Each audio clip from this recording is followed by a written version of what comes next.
Үч нерсе ушундай, качан ал тууралуу сөз болуп кала турган болсо, ошол учурда тилиңерди кармагыла дейт. Биринчиси тагдыр тууралуу. Тагдыр тууралуу сөз болуп кетсе, талашып тартышпагыла.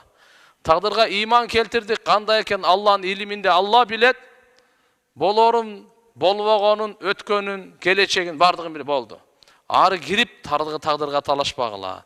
Силерден бир хадисте келет, мурунку коом силерге чейинкилер тагдырын талашып, жыйынтыгында жок болуп кеткен дейт. Ушундан улам бунда биринчиси бул. Экинчиси, жылдыздар тууралуу сөз болгондо тилиңерди тарткыла. Көбүнчө мына паланча жылдыз чыкты болду, эми жамгыр жайт, анан кийинки ай жамгыр жаал болбойт, анан шамал тияктан, анан тиги мондай, бирөө келет, бирөө кетет, водолей бир нерсе, жол ачылбайт, көптөр эмелер бар да. Гороскоп, мороскоп дейт. Ушулардын бардыгынан тилде айтат Алла дейт. Бардык Алланын тагдыры менен болот. Жылдыздардан, периштелерден, жиндерден эчтеке болбойт. Ошон үчүн иншалла Алланын тагдырына ишенип, Алланын тагдыры кайсыга жүздөнгөн болсо, ошол ишке аракетке болот. Үчүнчүсү мен сахабаларым тууралуу дейт.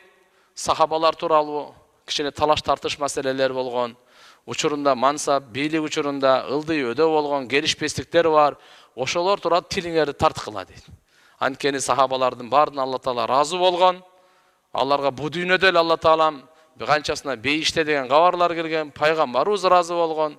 Эми адамдык мындай факттар менен бир аз кемчилдик кеткен болсо, Алла Таалам аны алдын ала кечирип койгон аларды.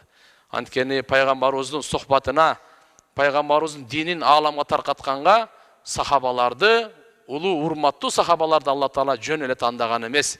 Тагдырында пайгамбарыбызды көргөн, пайгамбарыбыздын доорунда ыйман келтирип, пайгамбарыбыздын максатына максат кошуп, мал жанын аябай бүткүл ааламга ислам ыйманды таркаткан булар. Ошондуктан ошолор тууралуу, талаштары тууралуу сөз болуп калса, тилиңерди тарткыла дейт. Мына биздин сабагыбыз.